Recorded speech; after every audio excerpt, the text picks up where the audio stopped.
Good evening, everyone. Welcome to Books and Bridges, the Humanities Institute of Ideas and Conversation.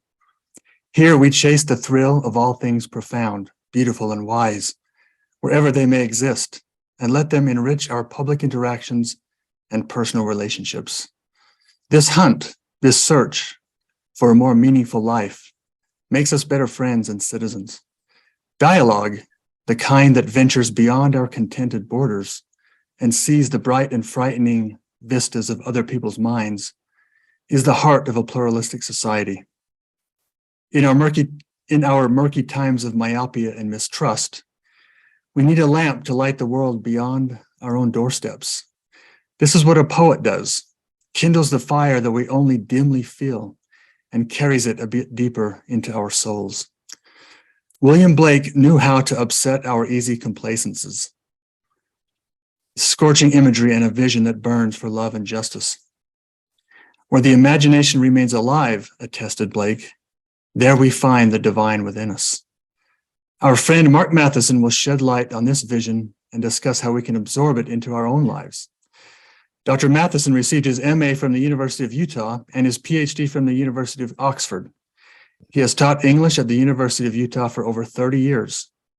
Dr. Matheson travels to London with his students, where he teaches seminars on British literature. He also serves as the director of the Tanner Lectures on Human Values. He greatly enjoys advocating for students' educational interests through the Muse Project. Well, Dr. Matheson, thank you for joining us tonight. I'll just turn the time over to you and we'll listen. Well, Nathan, I really want to thank you again. This is always an annual pleasure to join you and the Books and Bridges group, and to talk about some great literature and to hear what the members of your group have to say about it and their commentaries and questions about it. And I'm very excited to talk about William Blake with all of you tonight. There will be some time after I make some remarks about Blake for a conversation about his work or about what I've said concerning it, and I really look forward to making this very much a group discussion. I thought I'd begin by talking a little bit about Blake's work in the three categories that I mentioned to you when I sent out a little sheaf of poems for your reading to prepare for our evening together tonight. And I have to confess at the beginning that I don't hold the key to unlock all the meanings of Blake's work, or to put everything that he wrote into a kind of grand synthesis or comprehensive message. And I console myself with the idea that such an approach might not, in fact, be the best way to read Blake. I think engaging with individual works tonight with some of his short lyric poems and building up our understanding through an inductive interpretive process seems to me a better way than beginning with the sweeping and often contradictory generalizations that students of Blake have been offering for about the last 150 years. Now, I arranged the poems that I sent to you in terms of three emphases in Blake's life and work: his radical Christianity, his prophetic politics, and his vision of romantic love. As I mentioned in my notes to you, these categories are inevitably a bit arbitrary, since Blake writes these poems out of a sensibility and a conviction in which all of these subjects are deeply interrelated. But I think that starting with these topics gives us a kind of useful way into his literary and visual art. I've singled out one of Blake's poems, often titled "And Did Those Feet," as a text with which we might fruitfully begin our discussion of his work. The poem appears untitled as an epigraph to Blake's long prophetic poem, Milton, which he wrote and illustrated in the first decade of the 19th century. This original placement of the poem is important. Blake looked back to the poet John Milton as a precursor, a fellow radical Protestant who wove this specific Christian tradition into his understanding of England's nationhood and its ultimate destiny. Blake's poem begins then with two stanzas that refer to the legend that Christ visited England, either as a child or after the resurrection, with Joseph of Arimathea. This was a very specifically English tradition. Joseph is identified in all four of the Gospels as the person who took responsibility for the burial of Jesus's body after the crucifixion. You'll note that Blake does not assert the literal truth of the legend that Joseph and Jesus were once in England. The first half of the poem indeed stays pretty much in the interrogative mode, but merely the story suggests, itself suggests, I think, the intuition of a deep affiliation in both spiritual and political terms between Christ and England, as Blake understands each, both Christ and England. And maybe I'll just read the poem at this point, now that I've talked a little bit about the Joseph of Arimathea legend, and then we'll go into more detail about the specific nature of the text. Again, it's an untitled poem. Sometimes it's referred to as Jerusalem. Sometimes it's called "And Did Those Feet" after the beginning of its first line. And here we are.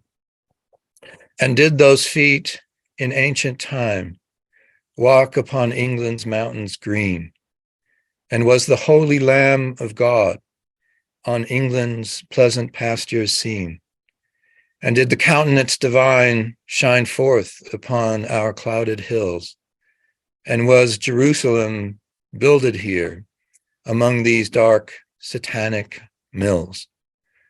Bring me my bow of burning gold. Bring me my arrows of desire. Bring me my spear, O clouds unfold. Bring me my chariot of fire. I will not cease from mental fight, nor shall my sword sleep in my hand till we have built Jerusalem in England's green and pleasant land.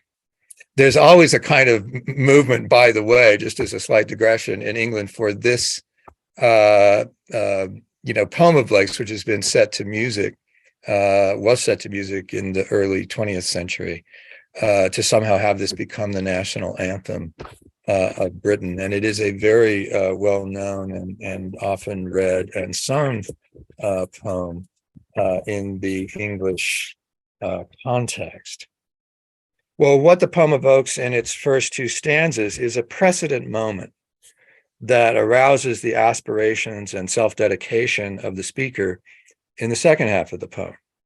The legendary story inspires in the speaker the longing for a transformation of human experience, an apocalypse of love, and a belief beyond any argumentation that this is in fact possible.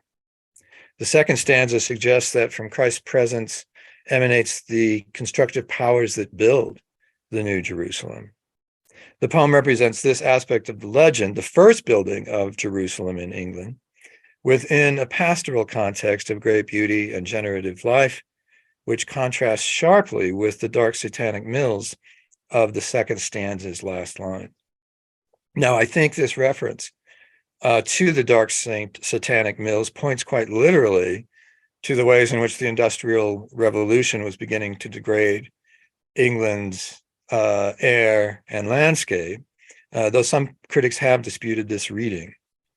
But it's clear that the image also bears much of Blake's thought about the deepest patterns of human experience, where the mill represents repetitive cycles in which there is absolutely no growth or progress.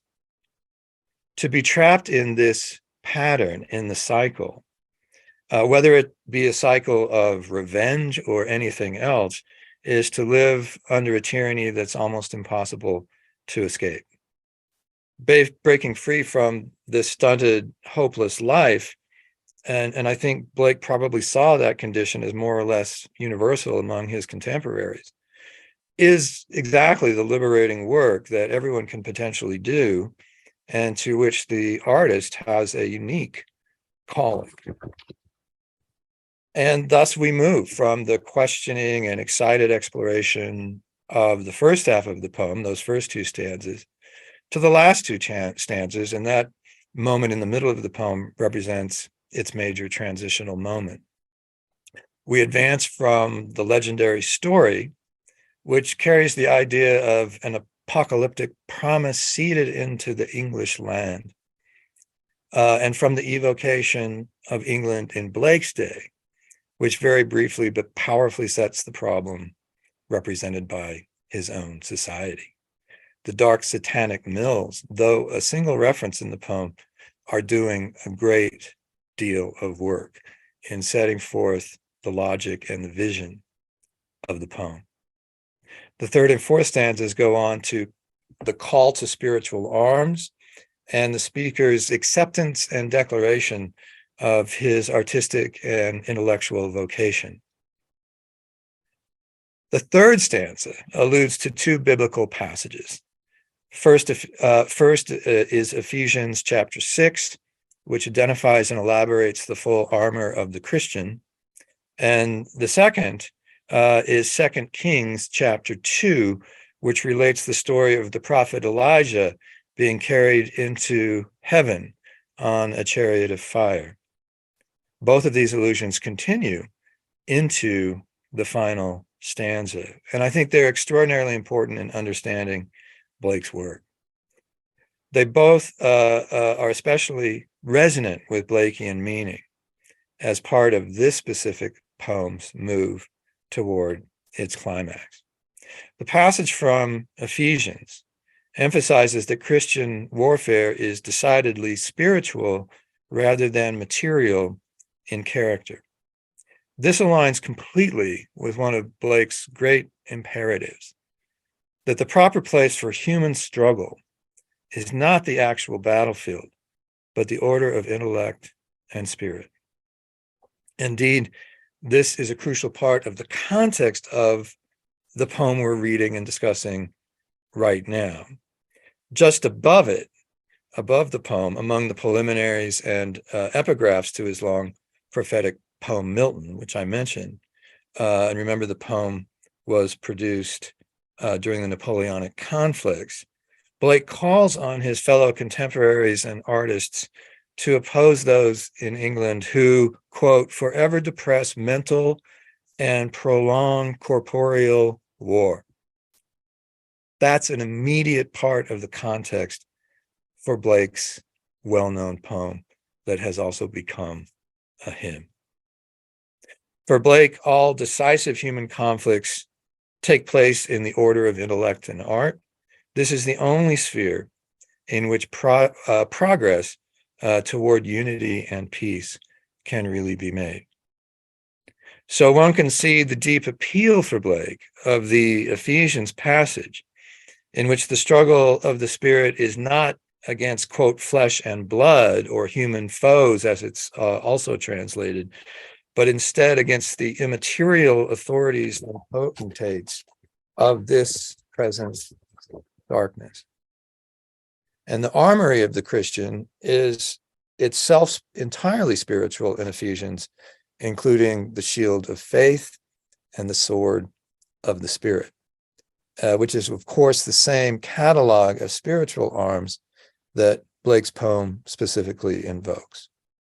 I think one important distinction is that the Ephesians passage establishes these spiritual armaments as fit for use in an essentially defensive posture, while in Blake's poem, they enable creativity and progress, the realization of vision. This is especially true of the chariot of fire, the second of these biblical allusions in the third stanza of the poem, that I think are very important to draw forth in terms of our developing understanding of Blake's work as a whole. Elsewhere in his work, Blake identifies Elijah as a type for all biblical prophets. And the overwhelming importance of the prophetic tradition in the Hebrew Bible, the Christian Old Testament, the importance of that to Blake is overwhelming. The poem asserts the prophetic role of the artist, a role not really, in Blake's view, about foretelling the future, but about identifying and casting out error in a process of hastening the day when heaven and earth join in an ultimate consummation, a restoration of the creation's primordial unity and love. The chariot of fire is the conveyance that carries the poet-prophet through and above the poem's obscuring clouds into a vision of the divine. And the artist to whom this vision is vouchsafed communicates and reveals its beauty and joys to the rest of humanity, beauty and joys which exist in terms not wholly inaccessible to us in our fallen day-to-day experience.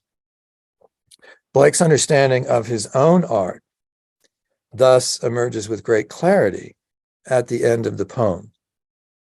As he understands it, and I think the distinction between Blake and the poem speaker is dissolving here as I'm discussing it, the purpose of art is as far as it can possibly be from mere entertainment or diversion or escapism. For him, the work of the creative imagination and intellect is nothing less than to build up the kingdom of God on earth. At the conclusion of the poem before us, his most famous lyric in England, by the way, he dedicates himself exuberantly to this task, the task of creating art that will move humanity in the direction of a kind of restored collective life. A word here about, in addition to what I've said about the poem already, about Blake's belief in the efficacy of art and mental fight, as he puts it in the poem, to build up the New Jerusalem, to produce practical and transformative effects in the world as we know it, here and now. As mentioned above, for Blake, the spiritual order is precisely where real change takes place, where progress is made. Blake elsewhere identifies the Holy Ghost as, quote, an intellectual fountain, unquote, which I think for many will be a remarkable and surprising statement. But Blake lived in the world of that surprise. And he construed what constituted the order of spirit and intellect very inclusively.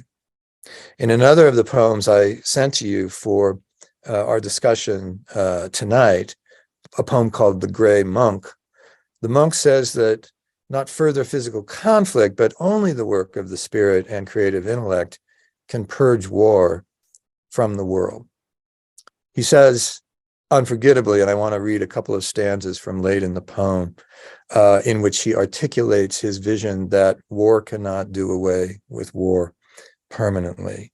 It is only the work of the spirit, of art, of intellect that can do that. And he says this, but vain the sword, literal sword, vain the sword and vain the bow. They never can work war's overthrow. The hermit's prayer and the widow's tear alone can free the world from fear. For a tear is an intellectual thing, and a sigh is the sword of an angel king, and the bitter groan of the martyr's woe is an arrow from the Almighty's bow. In other words, Blake is saying that the tear signifies and has, the tear of the widow signifies and has creative power in the order of art and intellect, which is the order that produces transformative change in human experience. So far from consigning the tear to only a material reality, the poem declares that it is intellectual, which is to say nothing less than it bears an agency that can contribute to building up the New Jerusalem. And that, in a sense, returns us to "and did those feet," and the speaker's enthusiastic dedication of himself to mental fight. It is specifically in this order of art and intellect that creative work can be truly liberating and bring an end to everything that tyrannizes over the human spirit. That's a pretty engaged discussion of one brief poem of 16 lines, ended those feet. But I think that commentary, such a commentary on the poem, can be particularly rewarding in our reading of Blake, both with respect to this poem and other poems, since it can help us liberate the multiple meanings embedded in even his briefest works. There's often the appearance of simplicity and more than the appearance of simplicity in Blake's short lyrics. They often achieve a kind of profound simplicity, but they generate these ramifying meanings and are invested with Blake's own profound commitment to his vision of the transformation of human experience through the work of love and through the work of art. Well, in mentioning the Gray Monk, we've already moved on from Blake, into Blake's explicitly political poetry, and I haven't done any justice whatsoever to Blake's Christian vision, and I'm very aware of that. But I wanted to bring out through a reading of "And Did Those Feet" the essential biblical and visionary element in his art and in his understanding of art and what the purpose of art is. Well, in speaking of the Gray Monk, as you read or reread the poem now or later, note that the revenge cycle, going back to the issue of cycles, note that the revenge cycle governs in the poem. Despite the monk's visionary rejection of physical violence, the dark satanic mills, the image of the never-ending cycle of our first poem, turn relentlessly in the monk's world, which is far gone into tyranny and reaction and hopelessness. And I think it's interesting that in Blake's understanding, he went back to the prophets of ancient Israel as, a foundational precursor in his own understanding of religion and of art. And as, he thought about time moving forward into the Christian medieval period, he identifies the monk as someone who, in the medieval period, inherits the mantle of the ancient Hebrew prophets. And so the monk in the Gray Monk, the poem called The Gray Monk, is a kind of prophetic figure, a kind of figure in the wilderness who understands that for war to end, the cycle of revenge has to end. And war in and of itself is not enough to end that cycle, actual war. So in this poem, the monk realizes and proclaims that only a new vision and experience of love can prevail or can break that prevailing cycle of violence and revenge that the poem represents. Blake also suggests that the political failures of a given society are systemic and interrelated. And we get this sense very clearly in his well-known poem, London, another brief poem of 16 lines. I think I'll read it just to have it out before us, and then we'll talk about this poem more or less line by line as we did And Did Those Feet. This is a poem called London. It's from the Songs of Experience, which Blake published, a group of poems that Blake published in the mid 1790s. I wander through each chartered street where near the chartered Thames does flow, and mark in every face I meet marks of weakness, marks of woe. In every cry of every man, in every infant's cry of fear, in every voice, in every band, the mind-forged manacles I hear. How the chimney sweepers cry, every blackening church appalls, and the hapless soldiers sigh, runs in blood down palace walls. But most through midnight streets I hear how the youthful harlot's curse blasts the newborn infant's tear and blights with plagues the marriage hearse. It's a remarkable poem, I think, and one of Blake's best known. I want to just say a few things about it.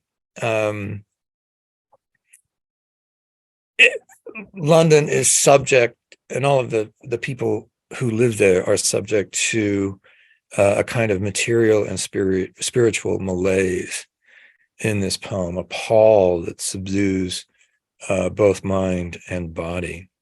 And I think we're struck in the first stanza by the repetitions that we encounter. I wander through each chartered street, near where the chartered Thames does flow, and mark in every face I meet marks of weakness, marks of woe.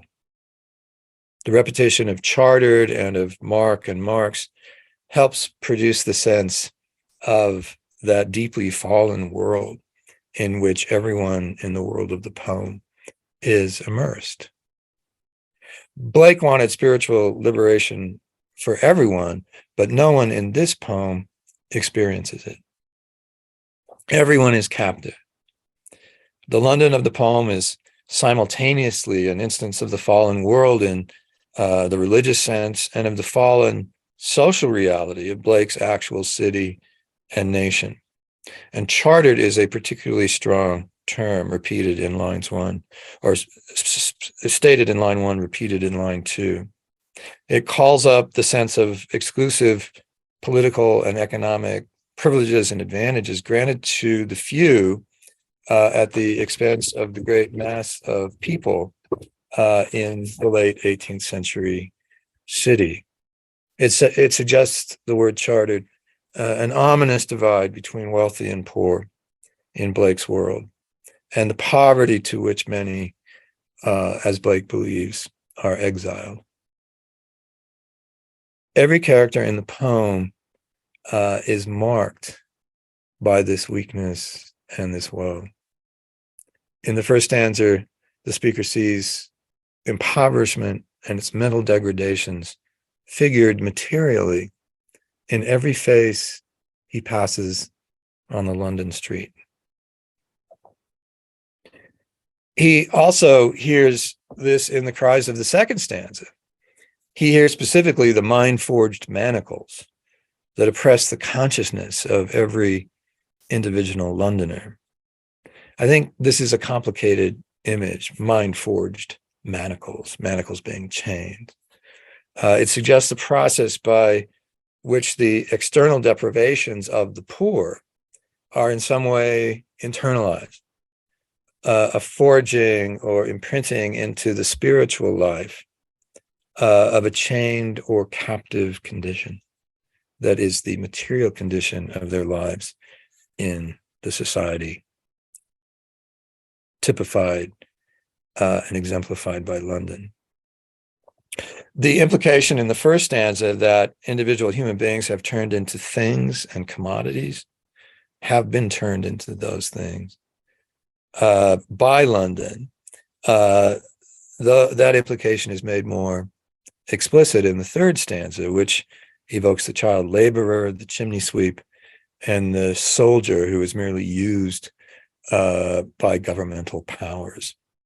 And in the third stanza, institutions are indicted, both the government and the state church, specifically in terms of how they destroy individual lives.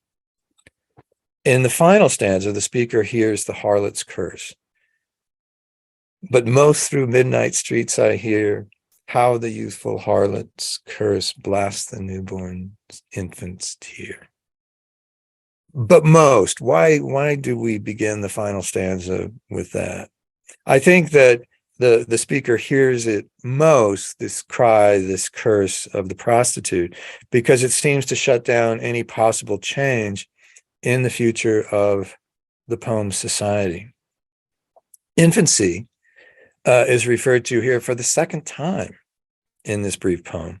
And in both instances, the newborn is consigned to a damaged and hopeless future.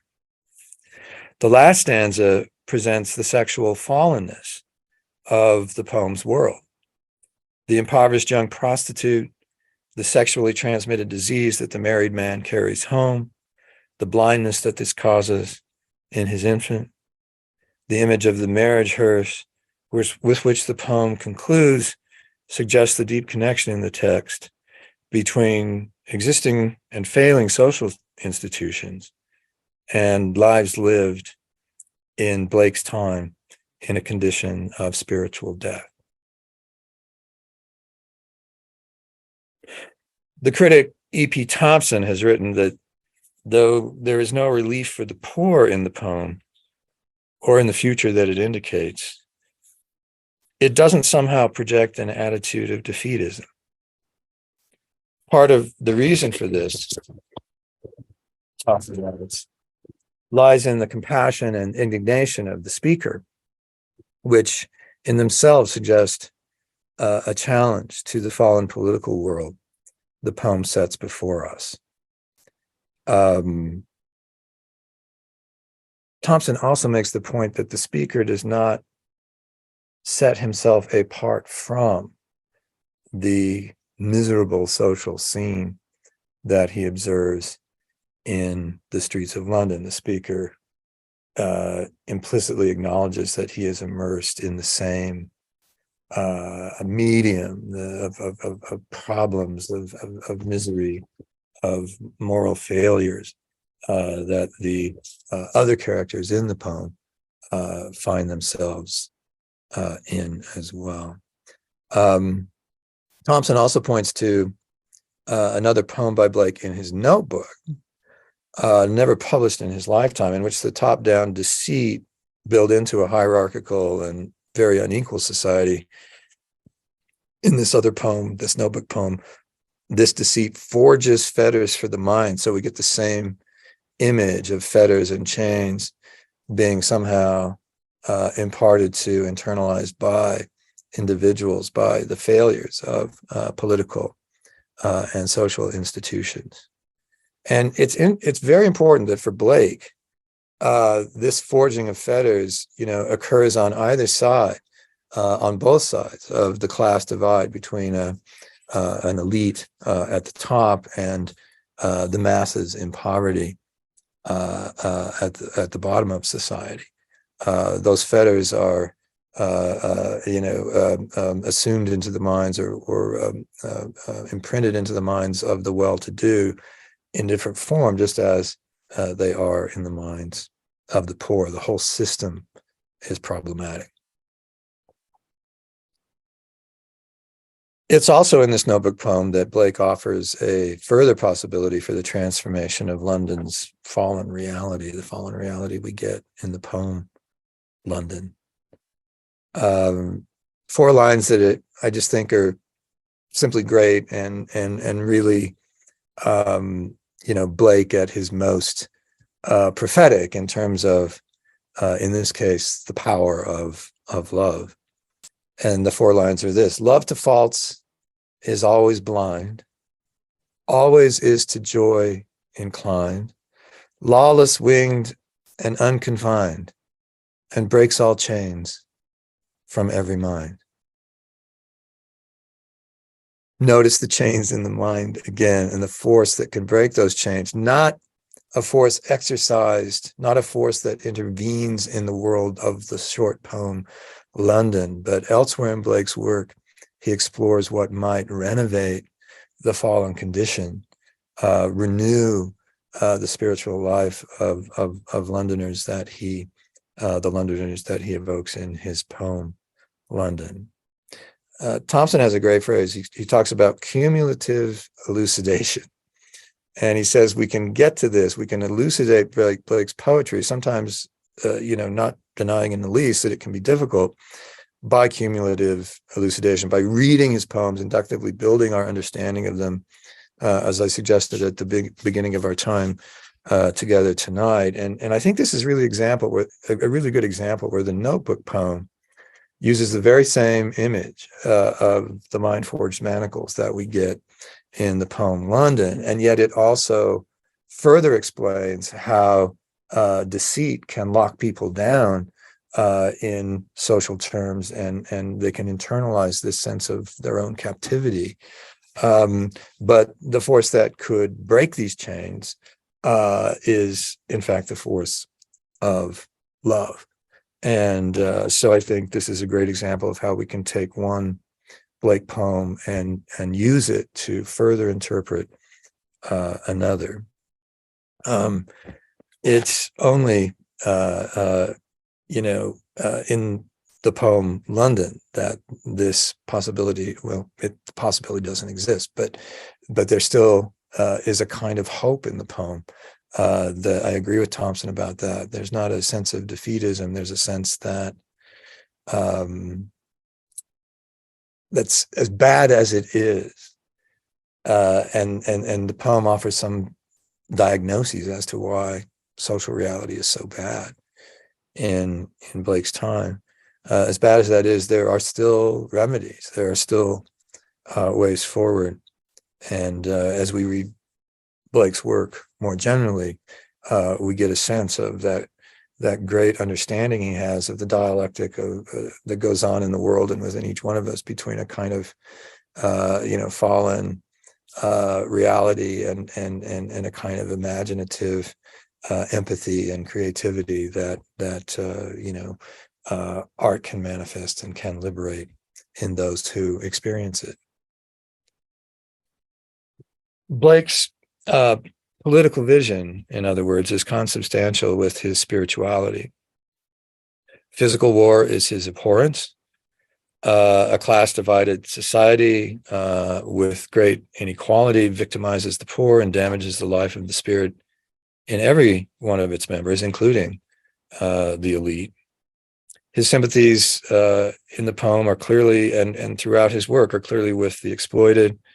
In the poem, we have the child laboring as a chimney sweep and dying an early death from the viciously unhealthy conditions in which the little child works, which makes it possible for the child to get into the chimneys. These kids died very young. There was a specific disease, a kind of cancer of the scrotum that chimney sweeps who were children in London in Blake's time died from regularly.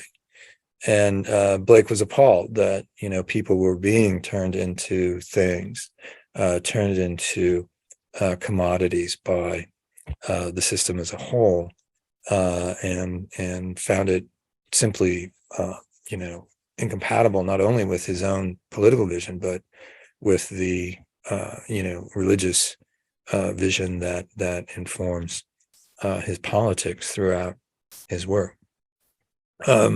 He empathizes with the soldier sent to war and death by a complacent government, and the prostitute in the streets of London, and her numbers must have been legion in Blake's time. And I think that, and this is something that people debate, but I think that Blake felt that if there is going to be social transformation that liberates societies and individuals within those societies, there has to be a kind of strong spiritual element in that work. It makes me think, in our own fairly recent past as a country, of the civil rights movement, where African-American Christianity was an amazingly powerful force in bringing about social justice. And I think Blake would have seen that as a kind of vindication and of his own understanding of how social change happens. And I think he would have, of course, celebrated that work and the profundity of the spiritual dimension that was in that work.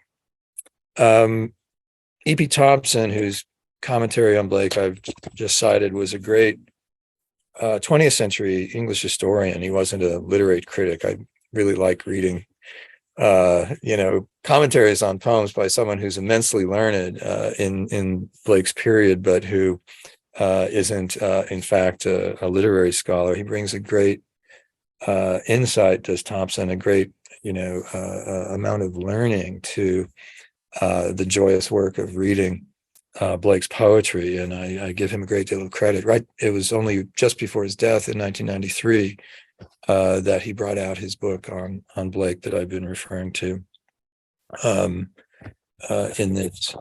this talk. He points out, as a historian might, that Blake, shared some things with the secular Enlightenment thinkers of his day, and Blake also critiqued them on other grounds. And Thompson says that at the end of his book, that Blake never wavered in his antinomian faith, and this is a very crucial point in Blake's Christianity. In the sheaf of poems that I sent out to you, there's a little poem called "For the Sexes," the prologue, and in that poem, very, very pointedly and energetically and concisely, Blake asserts his belief that Christianity should, as he writes in the 1790s, the 1810s, that or the 1800s, that Christianity should have long before moved, much more decisively beyond a kind of law-based understanding of what religion is. And in that, he was one of, a great line, successive generations of radical English Protestants, going back to the 17th century, going back to John Bunyan, who was another Blakean precursor. And Bunyan wrote, a book that was going to become maybe the most read book in 19th century America, The Pilgrim's Progress, which was a book about the character Christian's journey through a great many travails toward the celestial city. And I just mention again as a footnote that Blake and Bunyan are buried very close to each other in a churchyard called Bunhill Fields, just outside the north gate of the city of London. And it's a remarkable place to visit and think of these two giants of the English Protestant dissenting tradition, and both of them, great literary artists who brought their energetic religious and spiritual energies into their literary work. Thompson points out that the affirmatives of that radical dissenting Protestant tradition, of which Bunyan was a part in the 17th century and Blake was a part in the 18th and into the 19th century, the affirmatives were two: thou shalt love and thou shalt forgive. That was it. And in Blake's understanding, love and forgiveness, not obedience to a moral code, is the essence of Christianity. And he honestly believed that Christian churches were paying too much attention to the observance of a moral code, and were missing the true spirit of Christianity in doing that. He says of the Ten Commandments and the law-based religion that they represent for Blake, at the end of that little poem that's on the last page of the group of poems that I sent to you, that God has, destroyed the commandments in the new dispensation. And he wonders why Christians still focus on a kind of law-based understanding of religion. Oh, Christians, tell me why you rear those Ten Commandments on your altars high. You're making a fundamental error according to Blake's understanding of Christianity. It's interesting that the first temptation of Christian, the central character in Bunyan's The Pilgrim's Progress, the first temptation he faces is morality. That is the idea that he can satisfy all of his, moral responsibilities, spiritual obligations by trying to live up to a particular set of rules. And, That's not what Bunyan understood Christianity to be. That's not what Blake, a century and a half later, understood it to be. The title of Bunyan's autobiography is great, and it lets you know that he acknowledges himself as a sinner, but also that doesn't matter. He says it's called Grace Abounding to the Chief of Sinners. So grace abounding is the great theme of the Protestant dissenting tradition in England during the centuries that we're discussing. Well, and in Blake's understanding, it was love and forgiveness, not obedience to the moral code, that is the essence of Christianity, and the very revolutionary newness that Jesus brought. Elsewhere, Blake writes, if morality were Christianity, this is one of those very provocative things that he says, if morality were Christianity, Socrates was the savior. He says that in classical culture, as represented by Socrates, a great kind of ethical code of conduct for human beings was developed. What was new in what Jesus brought was this absolute emphasis on love and forgiveness. And, you know, thinking about Blake's political work in the context of his religious understanding, he maintained hope on that basis. His belief in an as yet, undeveloped dimension of our humanity and spirituality that could transform the world. He maintained hope in a kind of radiant political alternative to his own social world, which was beset by domination and poverty.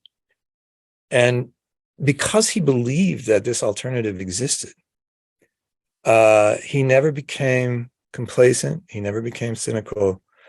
He never compromised. And he always believed that we were somehow making our way back to the tree of life as a human collective, right? And I want to share with you one of the things Thompson said about Blake at the end of Thompson's book. Thompson writes that Blake's political vision is not into the rational government of man, but into the liberation of an unrealized potential, an alternative nature within man, a nature masked by circumstance, repressed by the moral law, concealed by mystery, by which he means the systemic deceptions of a hierarchical and radically unequal society, and self-defeated, he says, by the other nature of self-love, by which he means the vanity and self-importance of members of the elite. And, this articulation of Blake's political hope has been important to me over the last several years. And it's probably needless to say, but I found Thompson's powerful analysis of Blake's political faith. We don't often use those two terms together. I find it particularly moving in the context of, the troubled realities of our own political moment. Moving on from politics to romantic love, and this is the last section of my talk, and I hope I'll have a little time left at the end. There's something really interesting about them. The poems that invoke the experience of romantic love that Blake writes, they are not works that are full of lushness and sensuous imagery and ecstatic experience, that all of which we might expect in poetry of this kind, and which we find in poetry of other romantic era poets of the Elizabethan period, and so on. Blake's romantic poems are based in his analysis of the obstacles in the way of human sexual fulfillment, and in his conviction of the inestimable value of this experience for both the individual and society. And this may well seem a very, odd approach to the subject, but it makes powerful sense. If you remember the Blake's understanding of romantic love, in particular, is based in his more general view of the divine and of human experience. Now, for Blake, the obstructions to sexual fulfillment are to a very considerable extent institutional. By condemning and shaming people for their romantic longings, institutions of state and church actually work against the individual's spiritual growth and the development of a genuine human community. We get this said succinctly in Blake's notebook poem. Maybe it's better described as a sketch of a poem called Merlin's Prophecy, which is also in your packet.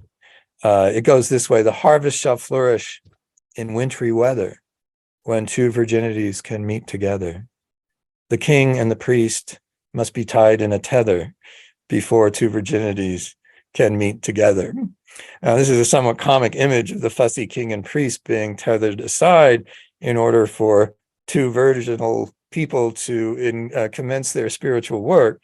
But it neatly asserts Blake's belief about the institutional obstacles in the way of romantic love. And that talk about harvest flourishing in the middle of winter in the first little stanza also evokes the spiritual productivity intrinsic in romantic experience that is an essential element in Blake's vision.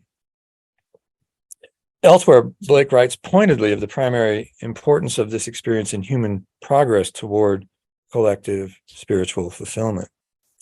He prophesies that, this is in a work called The Marriage of Heaven and Hell, he prophesies that humanity will find the path back to the tree of life. And when that collective journey culminates and is fulfilled, quote, the whole creation will be consumed and appear infinite and holy, whereas it now appears finite and corrupt. And then he says, and this is startling, quote, this will come to pass by an improvement of sensual enjoyment. That the path to greater vision, the path back to the tree of life, is in part a path nurtured by experiences of mutually shared sexual joy. The critic and scholar Northrop Frye, great Canadian critic of the 20th century and a great Blake scholar, he wrote that for Blake, the least fallen of our senses is the sense of touch. And it is through this sense that we most readily reascend into the order of unfallen experience. And I think in the context of Frye's remark about Blake, and I think it's correct, I think of what Emily Dickinson said in a letter that she wrote late in her life. And it's really very powerful and it's very Blakean. She says that each of us, gives and takes heaven in corporeal person. It's a remarkable statement. Each of us gives and takes heaven in corporeal person. And she's referring not merely by any means just only to sexual experience. I mean, we do this, I think in her view, whenever we, extend kindness or compassion to another human being, or help someone in a crisis, or bring strength to them when they're fearful. This is the work of the divine manifesting itself in the context of human relationships, and I believe that that's what Dickinson means by that line in her letter.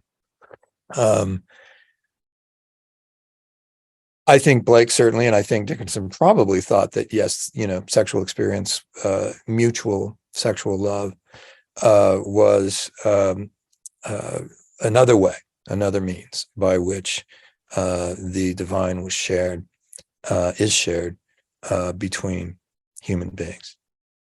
I think the agreement, and I think I'm right about the agreement between Dickinson and Blake here, is really a stunning point of congruence, of shared vision between these two great artists.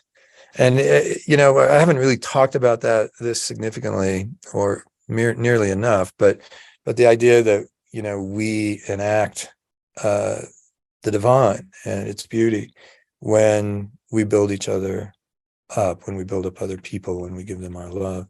It's a deeply Blakean idea. And, it might be said that for Blake, whether we're considering art and poetry, whether we're considering the human tears of The Gray Monk, that poem, whether we're considering the sexual touch of, his poems about the importance of romantic experience in human life. For Blake, we don't really bring heaven down into the human world. We bring it forth from within ourselves. And that's a tremendously powerful, challenging, and to use a word that was at the beginning of the evening, a truly profound observation about how the divine and the human are interrelated. Well, I'm almost through. Where does all this leave us?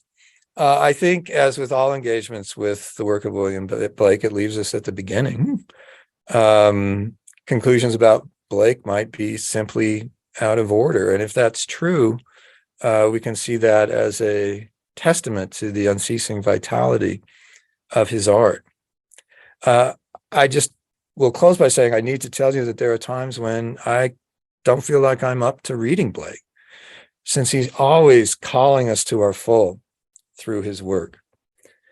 But he understands that all human beings have these moments of depression or sorrow or sadness, a kind of sunken feeling of not being very energetically, not being able to engage energetically with the world.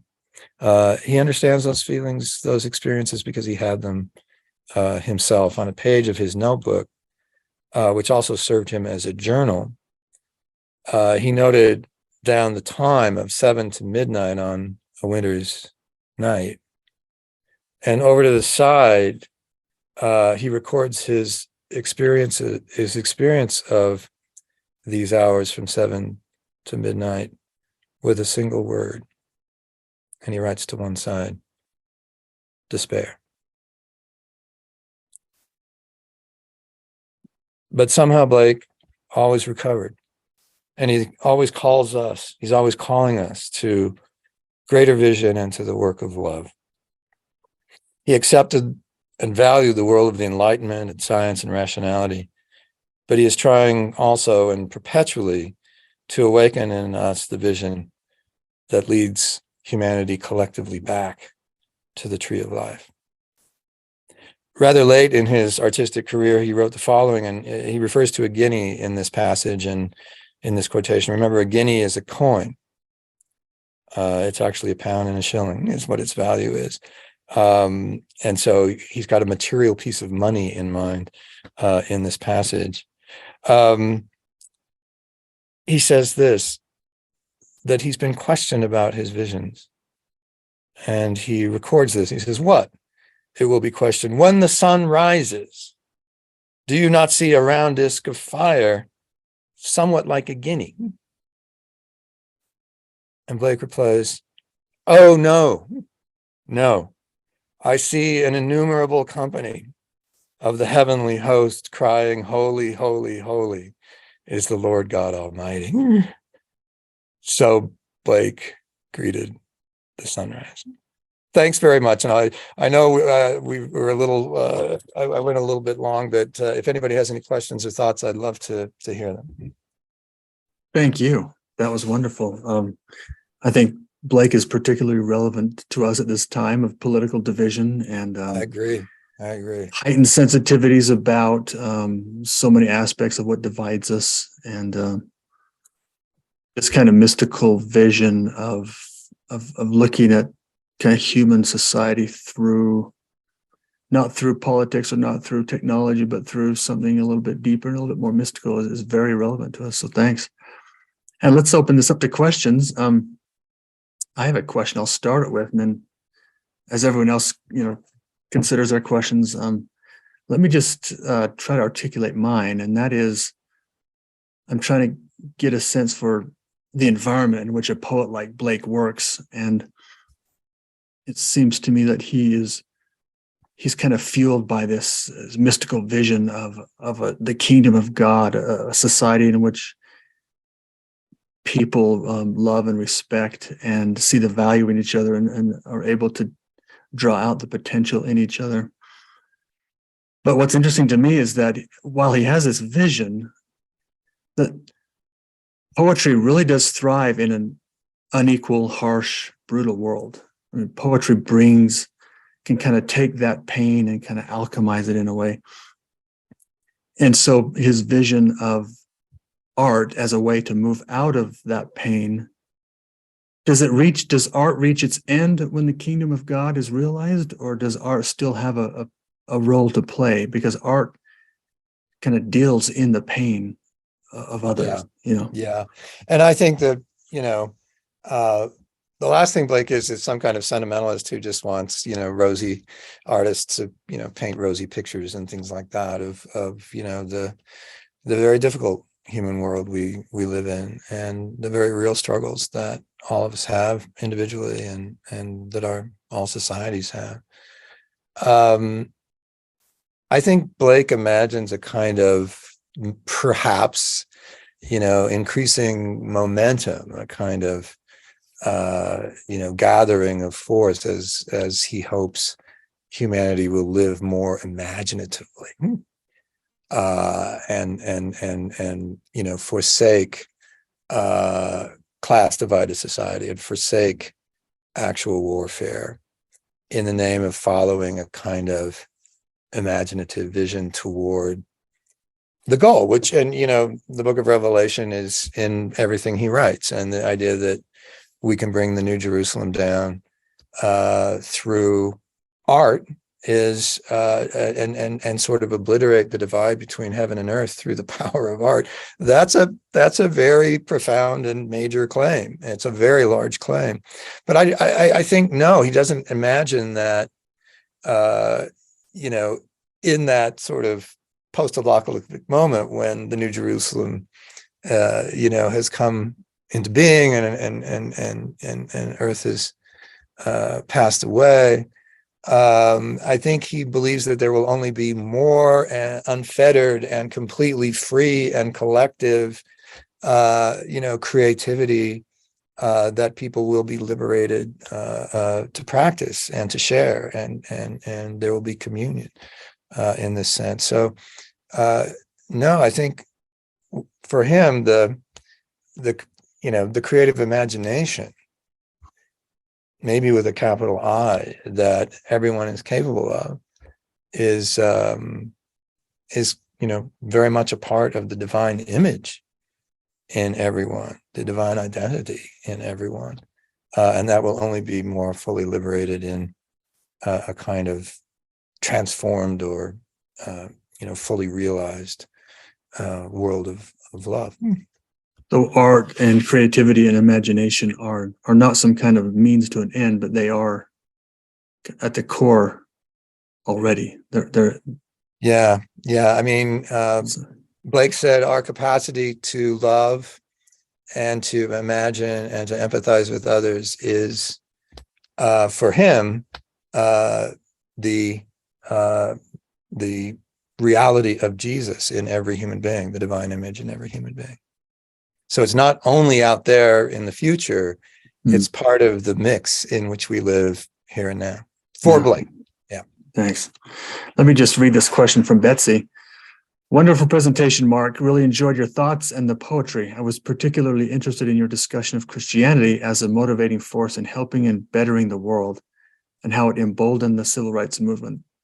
I'm wondering if politics alone is capable of truly motivating void of spirituality. I guess Blake isn't here to answer that question, but if he were, what do you think he would say? That spirituality is the better motivator, the better means, or that politics alone can truly transform the world? Well, I think that Blake was very much in favor of, activism in the name of love to change the world and to improve people's lives and to liberate people from poverty and emotional depression and all the things that poverty, visits upon people. But I would say I appreciate your question, Betsy. It's wonderful to have you on the call. I would say that Blake would contend, maybe even he wouldn't feel like he had to argue it, that if you're really going to change society, any movement directed toward that end has to have a dynamic and vibrant and energetic spiritual component. And I think that I think that in our society today, as distinct from, American society back during the civil rights movement, that, that spiritual element, whether it's coming from one faith tradition or another, is not easily found. And it's we have a kind of polity of contending groups. And one thing that a kind of larger spiritual vision, I think, is able to affect is, a sense of our common, being and our common ground across political differences. And so I think that's one thing that, a kind of spiritual element in energizing a political movement can do. I'm struck too by the work of the Reverend William Barber, who is active in our society, but he doesn't get a lot of attention. But he's carrying on, Dr. King's last effort before he was killed in 1968, and that's a kind of poor people's campaign to bring the poor into a better condition of being, and irrespective of race and ethnicity and gender and so on, but to sort of create a kind of sense of common cause among the poor in such a way that they become more visible to society, and society, people with power and platforms actually go forward and do something to somehow alleviate the really horrible inequality that we have in our society. I know that many of you probably have the experience I do in downtown Salt Lake of seeing homeless people and suffering, and it's just seems to be an intractable problem. And I think Blake would look at that and say, your society's broken. I think we maybe all say that, and I think we'd be right. And what are we going to do about it? And how can we change that? And merely, policy is important, and politics, political action through government, political activism on the part of people, that's all extremely important in bringing about change. But I think that there's a dearth of spirit and of the spiritual life in American politics now, which really was not the case during the civil rights movement. Yeah, it brings up the question, does politics rest on top of culture, or does culture rest on top of politics? Or are the two inextricably, woven together? Well, one of my favorite statements about that, and it does have a particular point of view in response to, the question you just posed, Nathan, is from the late Daniel Patrick Moynihan, who was a 4-term senator from New York State. And he said, look, the great conservative truth is that culture is what enables a society to survive. The great liberal truth is that politics can, in certain respects, change culture and save it from itself. And I think that's just such a brilliant, analysis of the very, the two sides, if one will, of our general political life in this country. And so for Moynihan, it was clear that culture is what holds societies together. And sometimes culture needs to be adapted or modified, and that's what the work of liberal activists can do. But it's interesting that he saw both the liberal and conservative, sides of our culture, those different aspects of our culture, as in some ways complementary and maybe working together over time toward the best possible solution for social problems, political problems. Yeah, it's like no single party can completely encompass the messy, complex reality of any society. I think that's a very good reading of what Moynihan says. And I think Blake would acknowledge that the poet needs the legislator needs the poet. Mm-hmm. Yeah. And it says that Charles Paul has his hand raised there. I'm not sure whether you can see. Yeah, he has his hand raised, and he just typed up his question. Let me just read that to you. Okay.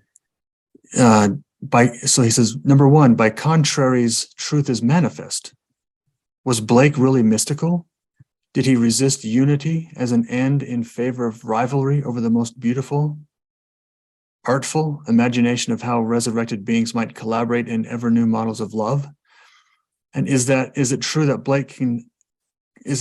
Blake claims to have actually met the resurrected Christ, not in a dream? And look at his art. Is it so physical? It is so physical. So back to the question of his heavenly goal, is it artfully inspired change of social life or mystical union into the one? Well, I think it's a good question. What comes first for Blake? And I think that for him, his thought is in a condition of fusion, right? That it is simultaneously of this world and political, and about transforming the misery of this world and bringing people together in genuine community. It's also about moving forward in a spiritual sense, both as individuals and as a human collective, toward a kind of fully renovated and renewed collective experience and individual experience. He was very clear that contraries were a part of this world. And, I think that, and he was very clear about what kinds of art he liked and what kinds of art he didn't like. And what, one kind moved humanity forward and the other didn't. So he was quite capable of being cantankerous, and a little bit cranky. But I think that he probably saw the project in holistic terms, a project that involved both religion and spirit on the one hand, the spiritual life, and also a project to lift up the downtrodden, the forgotten, those in misery. It was, a religious imperative, a spiritual imperative for him that we all get together and make that happen. And there's no question that art does rely on a type of dialectic, I think. A clash of, opposing ideas and sentiments and feelings. Absolutely. We still have some time for a question or two, maybe a couple more questions. What I'm interested in, well, let me just, we have a question right here. Then I can ask one. This is from Annalisa. It seems that Blake's concern was that the spirituality was not transforming the world, though, and was critiquing the false spirituality he was seeing in fellow Christians. He was something of an activist, not in terms of policy, but culture. I feel like he would argue that the genuine, sincere spirituality he was arguing for would lead to social, cultural policy change, hence activism. Is that fair to ask? No, I think that's a very well stated, account of Blake's general position in terms of, what he thought a kind of liberated, spiritual life for people, how that could indeed, ramify into, genuine, on the ground political and social change that really lifts people up. It's been mentioned many times that Blake was prophetic, and there's different ways to understand what the word prophetic might mean. Mm-hmm. One might be an uncanny ability to kind of uncover those things that are hidden to the mind and the spirit, or on the other hand, one could understand prophetic as someone who kind of foresees, drawing from the present, foresees what might happen in the future. Do you think in that latter sense that Blake was prophetic in that he saw that is, at least the Western world was so, was kind of building a kind of inequality of life, maybe presented by a burgeoning capitalistic culture. Mm-hmm. And you could say that in a way that he was a forerunner to what Dickens wrote about, I think, certainly. Yeah. And maybe even and the kinds of concerns that Karl Marx had. But the world he paints of the downtrodden, the suffering, the inequality, the mind forged fetters that society will not open. That's definitely he offers foresight on that. What do you think? No, I think that's right. I think that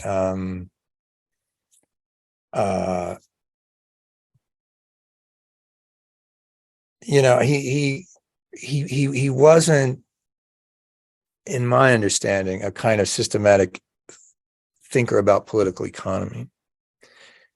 This is another dimension of Blake's politics that in some ways sets him apart from our politics today, and that is he was interested in the psychology, the psychological aspects of politics, and about the psychological shaping of groups in terms of, well, an elite on the one hand and an impoverished group of the masses on the other hand, and what were the psychological and inner consequences of that particular structure or opposition within a given society. And I think he really did see it as, you know, tremendously destructive, not only for the poor, but for the rich too. And that somehow if we could move beyond the paradigm of class divided societies, that we might, you know, be able to liberate not only the poor, but also the rich. And I think that that's how he understood, you know, the problem with being rich from Christ's perspective, that, you know, it could carry you away from a kind of vitality of the spiritual life. Thanks. Any other questions? One more question from Charles Paul. Let me ask another question about pleasure marriage. Elaborate, Randy, on that. Maybe he'll type it up. You know what that might mean? Let me ask another question about pleasure marriage. I'm not sure what that means. Maybe it could be maybe Randy here is talking about the need for, you know, being married for love as opposed to material circumstance. Well, I would think that's really true. I mean, Blake was in a marriage from early in life till the end of his life. His wife Catherine was, you know, at his side, and he at hers, you know, throughout their experience. And, you know, interestingly, they did not have children. Maybe they couldn't have children, and but they worked on engravings and so on together, and you know, it seems that they had a, you know, not an entirely carefree marriage, but a marriage that lasted and that was mutually supportive for each of the partners. And they were so poor when they got married, nobody cared about, you know, they weren't eligible to marry someone who had money. Natasha asks, would the recording be available to share? Thanks. Yeah, Natasha, it will be recorded and put up on our YouTube channel in a matter of, I don't know, a week or two from now. And then Anastasia asks, how can we utilize Blake's activist ideals to help us today in our everyday interactions with one another and with the community around us? I understand this is a big question without a definite or correct answer, but I'm curious on your personal thoughts. How can we utilize Blake's activist ideals to help us today? You know, that is a really good question. And I think that, you know, I said that at times I'm just not up to reading Blake, but when I'm up to reading Blake, it's a powerfully inspiring experience. And for me, Anastasia, the power of Blake comes through his art. And it has this kind of enlivening and awakening power. and even his indignation is bracing and fresh, and carries a real charge. I just think being in the company of his work has a kind of, in my experience, has a kind of restorative effect on my capacities for hope, for a kind of political faith, as Thompson was talking about, that Blake never lost, that we have a kind of undeveloped alternative nature within us that is capable of being liberated. And to the extent that it is, we will have, I think Blake would say with certainty, we will have a liberating effect on the world, and bring people out of fetters and into a community of love. One thing I didn't talk about, and it's a very big paradigm in Blake, going back to your notion of a dialectic, Nathan, that, he said that every one of us as individuals have this dialectic going on within us throughout life, which is between selfhood with a capital S, kind of the ego, our status on the one hand, and on the other hand, imagination, the imagination with the capital I, which is about creativity and about love. And in his prophetic poems, which evoke a whole kind of mythology that we haven't talked about tonight, and which I'm not really qualified to talk about, he a speaker in one of the prophetic poems, addresses Christ and pleads, annihilate the selfhood in me. Annihilate the selfhood in me. Make me only a kind of a vessel of imagination and creativity and love. Put away, the kind of concerns about status and ego that all of us are burdened with, and make me free. And Blake uses, very religious Christian language to describe what happens when, for some of his mythical characters, the selfhood is destroyed and the imagination and love flourish in the being of an individual person. And he says, in that moment is the birth of the Lamb of God, incomprehensible. Pretty powerful stuff. That recalls John Donne's poem when he says, batter my heart. Isn't that John Donne, I think? It is John Donne. Yeah. Okay, so we have two questions. We'll go with Randy and then the next. So Randy asks, was marriage important? And this is what I was trying to ask. Was marriage important as a societal goal or a reward for good living? In short, what would Blake say today about the Western view of merely optional marriage for the good society and disassociating sexual love from marriage? It's an excellent question. And, Blake said a lot of different things about marriage and sexual love over the course of his career. I think I gave a fairly accurate account of his general views. There certainly a marriage that didn't involve love would be something that Blake would find appalling. I really don't know how he'd react to. I don't know how invested he was in marriage as an institution. I think that it's fair to say he wanted to liberate that institution as he wanted to liberate society from class division or whatever the more directly political issues might be. So I don't really think I have a full answer to that question. There are many passages in Blake where he celebrates spontaneous love, and I think that whether or not he would be continually invested in marriage today, I'm not sure. In some ways, I think he was very keen on the kind of deep poetic concept of marriage. and so I know he valued it in a kind of deep spiritual sense, and maybe in terms of marriage as an institution for human relationships. He felt the same way. I'm not answering your question at all definitively, and I just have to, I think, leave it there. Thanks. And Anastasia says, "Thank you, Mr. Matheson. I appreciate your thoughts." Well, thanks to you, Anastasia, and I really appreciate your question. Well, I think we should end it there.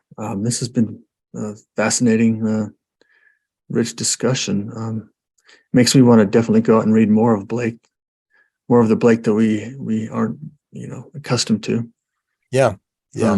One poem that I really enjoyed reading was not part of your reading list, but it was called the Auguries of Innocence. I think. Innocence, yeah, that's just like a long list of wonderful kind of paradoxes and warnings, and that's a wonderful poem. Well, and it's about that, sort of deep interrelatedness of all political and cultural life in a society. A dog starved at his master's gate predicts the ruin of the state. Blake sees these interrelations and they're consequential, and in a sense prophetic, as you were saying before, as in that couplet from Auguries of Innocence, which is great. Well, let's conclude there. Again, thank you very much for being here, Dr. Matheson, and hopefully we can have you again. This is your 6th time. Well, it's been great. I'm very honored, always honored to be asked back, and very, very grateful to spend time with the Books and Bridges group. It's always very rewarding for me. Thank you. And thank you everyone for joining us, and we'll see you next time.